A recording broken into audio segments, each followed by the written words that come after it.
Hey guys, this is me Rabi here. This is Miyazu here. We guys are back with another reaction video.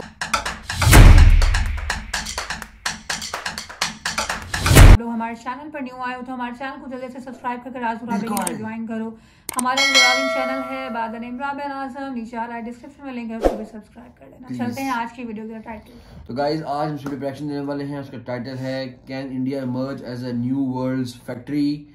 और how can India build mega factories like China. तो ये बहुत अच्छे हैं अनुराग जी, उन्होंने इस पे वर्किंग करके लिखा है, तो बताते हैं और हम देखते हैं, एंजॉय करते हैं। स्टडी IQ IAS, अब तैयारी हुई अफोर्डेबल। दोस्तों IMF के डेटा के मुताबिक अक्टूबर 2023 तक भारत का टोटल इकोनॉमिक साइज या gross domestic product 3.73 trillion US$ का हो चुका है, जबकि यही डेटा बताता है कि चाइना की इकोनॉमी का साइज 17.7 ट्रिलियन US$ है, यानी भारत से लगभग 5 गुना ज्यादा। लेकिन अगर आप वर्ल्ड बैंक और IMF द्वारा कलेक्टेड डेटा के आधार पर बने मैप्स पर नजर डालें तो आप पाएंगे कि चाइनीज इकोनॉमी और इंडियन इकोनॉमी के बीच मौजूद ये भारी भरकम डिफरेंसेस हमेशा से ऐसे नहीं हैं, बल्कि 1990s की शुरुआत तक इकोनॉमी के मामले में चाइना और भारत एक दूसरे के पास ही थे। यहाँ तक कि 1988 के साल में तो इंडियन GDP चाइना से भी ज्यादा थी। अब ऐसे में आपके मन में ये सवाल जरूर उठ रहा होगा कि आखिर चाइना ने बीते 3 दशकों में ऐसा क्या किया जिसके बल पर वो भारत से इतनी तेजी से आगे निकल गया। दोस्तों यूं तो इसके कई कारण हैं, लेकिन इनमें से वो एक कारण जिसने चाइना के इकोनॉमिक राइज में सबसे बड़ा रोल प्ले किया है, और वो है चाइना की मेगा फैक्ट्रीज। जी हाँ, इंडस्ट्रियल पावर हाउसेस के नाम से मशहूर वही मेगा फैक्ट्रीज जिनके बल पर चाइना दुनिया का ऐसा मैन्युफैक्चरिंग हब बन बैठा है कि उसे बीते दशक में द वर्ल्ड फैक्ट्री के नाम से जाना जाने लगा है। और ऐसा इसलिए था क्योंकि 90 के दशक से ही चाइना ने खुद को एक मैन्युफैक्चरिंग एक्सपोर्ट हब के रूप में स्थापित करना शुरू कर दिया था।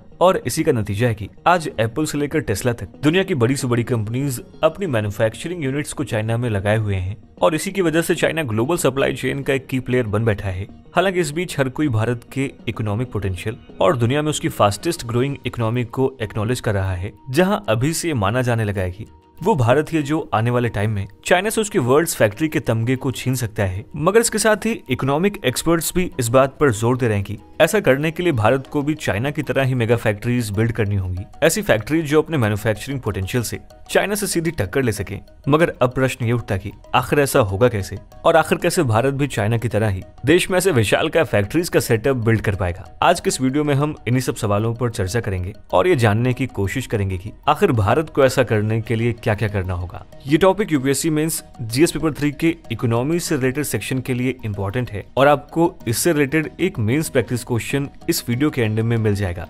स्वागत है आप सभी का स्टडी IQ में। अनुराग पांडे नाम है हमारा, और ऐसे तमाम लेटेस्ट वीडियोस के अपडेट के लिए आप मेरे सोशल मीडिया हैंडल से जुड़ सकते हैं, या वीडियो के कमेंट बॉक्स में दिए गए लिंक पर क्लिक करके भी आप वीडियोस को एंजॉय कर सकते हैं। दोस्तों सबसे पहले तो सवाल ये उठता है कि आखिर भारत को इन मेगा फैक्ट्रीज को डेवलप करने की क्या जरूरत है, और क्या भारत के लिए इनका डेवलपमेंट इतना जरूरी है। आइए सबसे पहले इसी को डिस्कस कर लेते हैं। देखिए, चाइना की मेगा फैक्ट्रीज अपने मैसिव स्केल और हाई प्रोडक्शन कैपेसिटी के लिए जानी जाती हैं, और आज इन्हीं मैन्युफैक्चरिंग पावर हाउसेस के बलबूते China economic size, per capita income और मैन्युफैक्चरिंग एक्सपोर्ट पोटेंशियल में भारत और चाइना के बीच एक ऐसी खाई बन गई है जिसे लेकर बर्नस्टीन रिसर्च रिपोर्ट के मुताबिक ये दावा किया जाता है कि आज भारत चाइना से 16.5 ईयर्स पीछे खड़ा है। यही नहीं, ये मेगा फैक्ट्रीज ही हैं जिन्होंने बीते 3 दशकों में चाइनीज मैन्युफैक्चरिंग इंडस्ट्रियल बेस को एक अनपैरेलल्ड पुश देने के साथ ही साथ चाइना की भारी भरकम वर्कफोर्स के लिए गेनफुल एम्प्लॉयमेंट भी जनरेट किए, और इन्हीं के बल पर आज चाइना दुनिया का ऑलमोस्ट 29% ग्लोबल मैन्युफैक्चरिंग आउटपुट अकेले जनरेट कर रहा है, जबकि मैन्युफैक्चरिंग आउटपुट के मामले में सेकंड नंबर पर खड़ा US चाइना का ऑलमोस्ट आधा लगभग 16%। ऐसे में भारत के जिस यूथफुल पॉपुलेशन के डेमोग्राफिक डिविडेंड की बात की जाती है, उसको इनकैश करने और अपने यूथ के लिए एम्प्लॉयमेंट जनरेट करने के लिए भी भारत को अपने मैन्युफैक्चरिंग इंडस्ट्रीज को एक मेगा पुश देने की जरूरत है। और ऐसा इसलिए है क्योंकि आज भी भारत की GDP में उसके मैन्युफैक्चरिंग सेक्टर का शेयर महज 17% है, जबकि चाइना में इसका ऑलमोस्ट डबल 33.5%। दोस्तों वीडियो को कंटिन्यू करें उससे पहले आप सभी के लिए एक इम्पोर्टेंट अपडेट है। दरअसल IAS की तैयारी को और भी अफोर्डेबल एंड कॉम्प्रिहेंसिव बनाने के लिए स्टडी IQ आपके लिए लाया है P2I, that means prelims to interview program 2024। दोस्तों इसके जरिए आप प्रीलिम्स, मेंस एंड इंटरव्यू यानी UPSC एग्जाम के तीनों स्टेज की तैयारी एक साथ कर सकते हैं। UPSC सिलेबस को कंसीडर करते हुए इस बैच में आपको लाइव क्लासेस के through basic to advance cover कराया जाएगा। साथ ही mentorship, test series, crash course, notes और बुक्स, ये सब कुछ भी आपको इस बैच में मिल रहा है।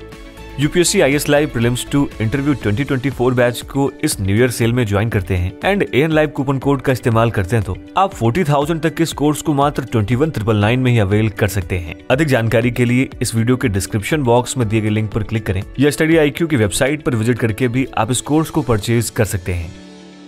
और दोस्तों ऐसा हो भी क्यों ना, अगर हम भारत में नंबर ऑफ फैक्ट्रीज की बात करें तो ये बात भी सही है कि 2010 के बाद से भारत में टोटल नंबर ऑपरेटिंग फैक्ट्रीज की संख्या ऑलमोस्ट डबल होकर लगभग 2.5 लाख तक पहुंच गई है। लेकिन अगर हम इसे चाइना से कंपेयर करें तो ये संख्या उसके सामने बहुत बौनी नजर आती है और ऐसा इसलिए है क्योंकि साल 2021 में चाइना में 28 लाख से ज्यादा ऑपरेटिंग फैक्ट्रीज एस्टेब्लिश थी। अब हालांकि भारत सर्विस सेक्टर में अच्छा परफॉर्म कर रहा है और इससे भारत के GDP और एक्सपोर्ट दोनों को भी लाभ मिल रहा है, मगर यहाँ पर ध्यान देने वाली बात यह है कि ये सेक्टर भारत के भारी भरकम पॉपुलेशन के लिए एनफ जॉब अपॉर्चुनिटीज पैदा करने में सक्षम नहीं हो रहा है। अगर भारत अपने यहाँ पर भी मास स्केल पर ऐसी फैक्ट्रीज एस्टेब्लिश करने में कामयाब हो जाता है तो इससे न केवल भारत का इंडस्ट्रियल आउटपुट और इकोनॉमिक ग्रोथ बेटर होगा, बल्कि इससे भारत में इंक्लूसिव डेवलपमेंट का भी एक नया पुश मिलेगा। दोस्तों इसके अलावा अगर हम चाइना के रीजनल डेवलपमेंट पर गौर करें तो हम ये पाएंगे कि आज चाइना इन्हीं मेगा फैक्ट्रीज और उनसे जुड़े इंफ्रास्ट्रक्चरल डेवलपमेंट की मदद से अपने डेवलपमेंट को भी इंश्योर कर रहा है। जहां चाइना में न केवल रोड और कम्युनिकेशन की कनेक्टिविटी बेटर होती जा रही है, बल्कि चाइना ने इसी के बलबूते नई सिटीज भी डेवलप कर ली हैं। एग्जाम्पल के लिए एक एस्टिमेट के मुताबिक चाइना 1949 में न्यू रिजीम के एस्टेब्लिशमेंट के बाद से 600 से ज्यादा सिटीज डेवलप कर चुका है, जिसमें से कुछ न्यूली एस्टेब्लिश्ड सिटीज ने तो एक्स्ट्रा ऑर्डिनरी सक्सेसेस रजिस्टर की हैं। एग्जाम्पल के लिए एक टाइम पर पैडी फील्ड की तरह देखे जाने वाले शेंजन आज दुनिया के मोस्ट डायनामिक मेट्रोपोलिसेस में से एक है, जिसकी इकोनॉमी बीते 3 से 4 डेकेड्स में ही साउथ कोरिया के इक्विवेलेंट पहुंच चुकी है। इसी तरह जियोनगन तो न्यूयॉर्क सिटी के भी डबल एरिया में एस्टेब्लिश की गई है। ऐसे न जाने कितने ही अनगिनत साइट्स चाइना ने बीते कुछ दशकों में डेवलप किए हैं और ऐसे में अगर भारत को अपने रीजनल डेवलपमेंट को पुश देना है और देश में ओवरऑल इंफ्रास्ट्रक्चरल डेवलपमेंट को इंश्योर करना है तो उसका रास्ता इन्हीं मेगा फैक्ट्रीज के डेवलपमेंट से होकर ही गुजरेगा। दोस्तों अब जब इंडिया के डेवलपमेंट के लिए इन मेगा फैक्ट्रीज की क्रिटिकलिटी समझ ही गए हैं तो आइए हम भी एक एक करके जान लेते हैं कि आखिर भारत को इन्हें डेवलप करने के लिए क्या करना होगा। दोस्तों किसी भी देश के मैन्युफैक्चरिंग सेटअप को और स्ट्रॉन्ग बनाने के लिए सबसे बेहतर एडवाइस वहां के एग्जिस्टिंग मैन्युफैक्चरर जायंट्स ही दे सकते हैं। ऐसे में अगर हम भारत के 3rd largest electronic component manufacturer Deki electronics के मैनेजिंग डायरेक्टर विनोद शर्मा की माने तो बिजनेस स्टैंडर्ड को दिए अपने एक इंटरव्यू में उनका कहना था कि भारत को अगर अपने मैन्युफैक्चरिंग सेक्टर को ग्लोबल लेवल पर लाना ही है तो यहाँ केवल सेक्टर स्पेसिफिक टारगेटेड स्ट्रेटजी से काम नहीं चलेगा, बल्कि भारत के अपने पूरे मैन्युफैक्चरिंग इकोसिस्टम को रोबस्ट बनाना होगा। इसके पीछे उनका तर्क यह है कि भारत जैसे विशाल देश में मेगा फैक्ट्रीज को बिल्ड करने का काम रातों रात नहीं हो सकता, बल्कि इसके लिए भारत के एग्जिस्टिंग मैन्युफैक्चरिंग सेटअप को ही उचित एनवायरनमेंट देकर बढ़ावा देने की जरूरत है, जिसके लिए इफेक्टिव पॉलिसी मेकिंग से लेकर उसके प्रॉपर इम्प्लीमेंटेशन को इंश्योर करने तक हर दिशा में कदम उठाए जाने की जरूरत है। दोस्तों भारत के लिए ऐसा कर पाना इसलिए भी मुश्किल है क्योंकि अगर हम आज की स्थिति में देखें तो भारत के मैन्युफैक्चरिंग सेक्टर को मोस्टली एक अनऑर्गेनाइज्ड सेक्टर माना जा सकता है, जो कि बहुत से इंटरनल इश्यूज से गुजर रहा है। ऐसे में एक्सपर्ट्स प्रमुख रूप से भारत में लेबर रिफॉर्म से लिंक्ड इश्यूज में सुधार लाने की मांग करते रहते हैं, जहां उनका कहना यह है कि भारत के मैन्युफैक्चरिंग इकोसिस्टम को सुधारने की दिशा में सबसे पहले लेबर रिफॉर्म्स किए जाने चाहिए। और ऐसा इसलिए है क्योंकि उनका मानना है कि यही कदम भारत के अनऑर्गेनाइज्ड मैन्युफैक्चरिंग सेटअप को ऑर्गेनाइज करने और फिर उन्हें मेगा फैक्ट्रीज में कन्वर्ट करने तक के सफर पर ले जा सकता है। हालांकि इस दिशा में भी केंद्र सरकार ने नए लेबर कोड्स नोटिफाई किए हैं, लेकिन उनका ठीक तरीके से इम्प्लीमेंटेशन होना बाकी है, जिसके बारे में कयास लगाए जा रहे हैं कि शायद ये कोड्स भी 2024 के जनरल इलेक्शंस के बाद ही इम्प्लीमेंट हो पाए। हालांकि इसमें सुधार करने के लिए इंडियन गवर्नमेंट की ओर से मेक इन इंडिया जैसी एम्बिशियस स्कीम्स लॉन्च की गई है, लेकिन अब तक वो भी उतनी इफेक्टिव साबित नहीं हो रही, क्योंकि अब तक अपने इंटरनल इश्यूज से जूझ रहे भारत के मैन्युफैक्चरिंग सेक्टर के लिए इस स्कीम द्वारा 12 से 14% की एनुअल ग्रोथ रेट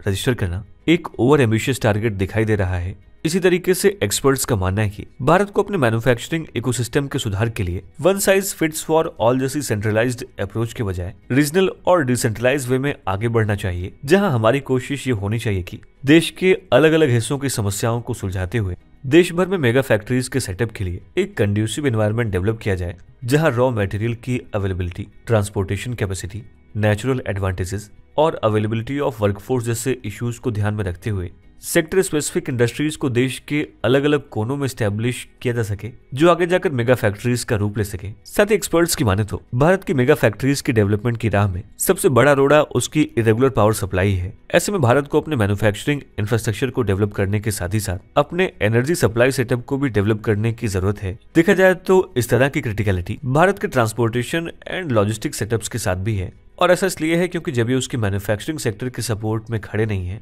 तब तक वो इस इंजन को मूव नहीं कर सकता। ऐसे में भारत को भी चाइना की तरह ही अपनी सप्लाई चेन को ग्लोबल सप्लाई चेन से इंटीग्रेट करने की जरूरत है, जिससे वो अपनी कनेक्टिविटी ग्लोबल मार्केट से इंप्रूव करके अपने कॉस्ट इफेक्टिव लेबर का लिवरेज उठा सके। हालांकि industrial corridors, dedicated freight corridors, gift city और अलग अलग स्पेशल इकोनॉमिक जोन्स बनाकर भारत तेजी से इस दिशा में आगे बढ़ रहा है, लेकिन उसे अपने एफर्ट्स जियोग्राफिकली डाइवर्स और इंडस्ट्रियल अपॉर्चुनिटीज के अकॉर्डिंग सेलेक्टिव रखने की जरूरत है। एक्सपर्ट्स की माने तो जब तक भारत अपने मैन्युफैक्चरिंग इकोसिस्टम का कॉम्प्रिहेंसिव डेवलपमेंट नहीं करेगा तक उसके लिए मेगा फैक्ट्रीज बिल्ड करना एक सपना ही रहेगा।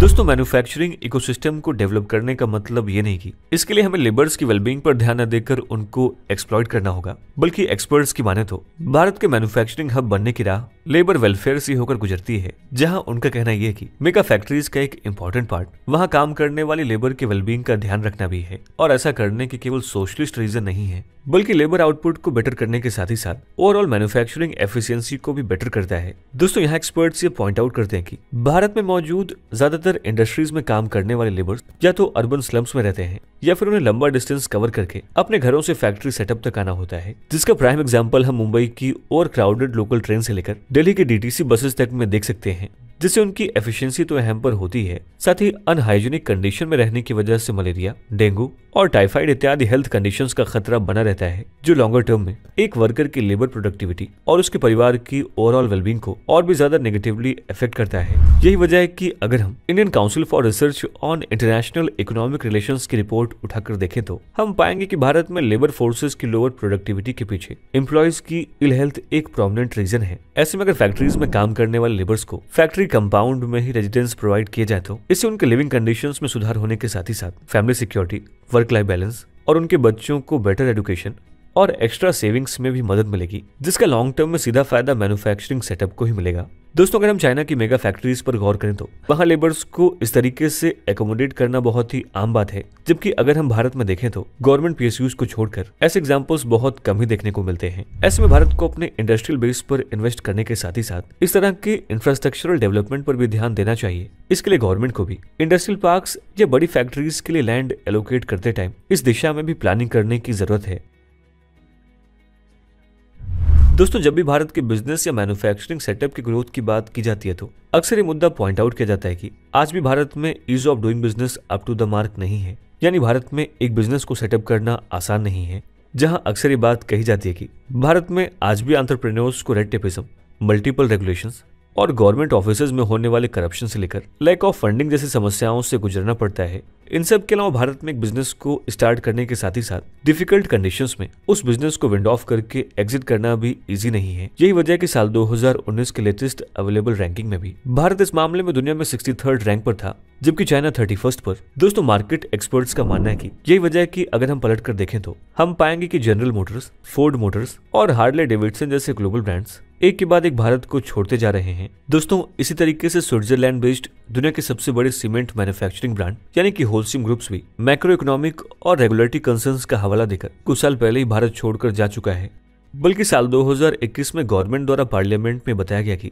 साल 2014 से लेकर तब तक 2783 फॉरेन कंपनीज ने भारत में अपने ऑपरेशंस बंद कर दिए, जबकि भारत के लिए जरूरी था कि ऐसी कंपनीज भारत में अपने इंडस्ट्रियल बेस को और ज्यादा अपग्रेड करके मेगा फैक्ट्रीज की ओर ले जाएं, जबकि हो इसका उलट रहा है। ऐसे में अगर भारत को मास स्केल पर मेगा फैक्ट्रीज बिल्ड करने का सपना पूरा करना है तो हमें पहले अपने बिजनेस एनवायरनमेंट को दुरुस्त करना होगा। इसके अलावा गवर्नमेंट को land procurement policies, corporate laws और लार्ज सेटअप्स को एस्टेब्लिश करने के लिए जरूरी इन्वेस्टमेंट हब्स के साथ ही साथ टैक्सेशन और फॉरेन कैपिटल इन्फ्यूजन इत्यादि से संबंधित लॉज को भी ट्रांसपेरेंटली कोडिफाई करने की जरूरत है। दोस्तों, आफ्टर ऑल ऐसे सेटअप को एस्टेब्लिश करने के लिए जरूरी इन्वेस्टमेंट तब तक भारत नहीं आ पाएगा जब तक भारत सारी दुनिया को ये विश्वास दिलाने में कामयाब ना हो जाएगी वो उनके लिए भारत में मेगा फैक्ट्रीज एस्टेब्लिश करने का एक सेफ और प्रोडक्टिव इन्वेस्टमेंट साबित हो सकता है। मगर इन सब के बाद भी एक इम्पॉर्टेंट फील्ड ऐसा है जिसे डेवलप करने में भारत लगातार नाकाम सिद्ध होता रहा है, जबकि एक्सपर्ट्स के मुताबिक यही चीज भारत के लिए सबसे बड़ा एज साबित हो सकती है।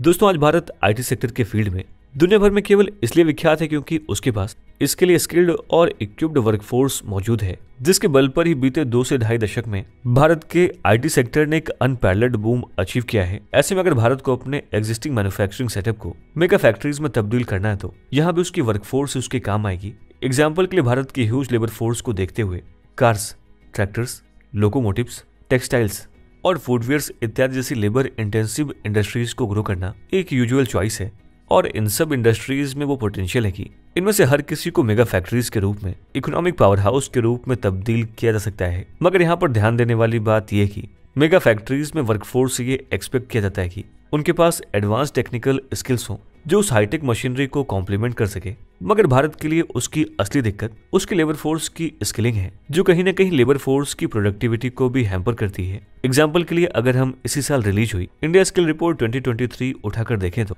हम पाएंगे कि अथक प्रयासों के बाद भी आज भी भारत के केवल 50% वर्कफोर्स को ही एम्प्लॉयबल माना जा सकता है, जबकि अगर इस एम्प्लॉयबिलिटी को मेगा फैक्ट्रीज के पैरामीटर्स के अकॉर्डिंग जज किया जाए तो हो सकता है कि आंकड़े इससे भी कहीं ज्यादा हों। ऐसे में भारत को इस दिशा में कुछ इफेक्टिव स्टेप्स लेने की जरूरत है, जहां खासतौर पर भारत को अपनी लेबर फोर्स की स्किलिंग और प्रोडक्टिविटी को तेजी से बढ़ाने की जरूरत होगी। और ऐसा इसलिए है क्योंकि कहीं न कहीं भारत की यही एबल्ड वर्कफोर्स उसके लिए दुनिया भर के ब्रांड्स को भारत आकर मेगा फैक्ट्रीज बिल्ड करने और उसके लिए जरूरी इन्वेस्टमेंट्स अट्रैक्ट करने का काम करेगी। आफ्टर ऑल ये भारत के सही दिशा में उठे कदम ही है, जिसके बल पर आज Bharat mobile this was the video जिसके अंदर बताया गया था कि can India emerge as a new world's factory, और ये हो सकता है पॉसिबल। प्रॉपर उन्होंने डिटेल बताई है कि चाइना टॉप पे है, उसके बाद यूएसए है, फिर जापान है, फिर इस तरह करके कहीं पे इंडिया भी आता है, उसका नाम इंडिया का भी आता है। लेकिन वो बता रहे हैं कि 1980s में इंडिया का और चाइना का जो जीडीपी था वो सेम था, लेकिन विद टाइम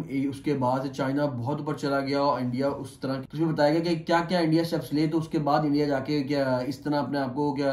मनवा सकता है, दुनिया के अंदर मनवा सकता है और एक बहुत बड़ी एक बिलियन ट्रिलियन डॉलर्स इकॉनमी बन सकता है।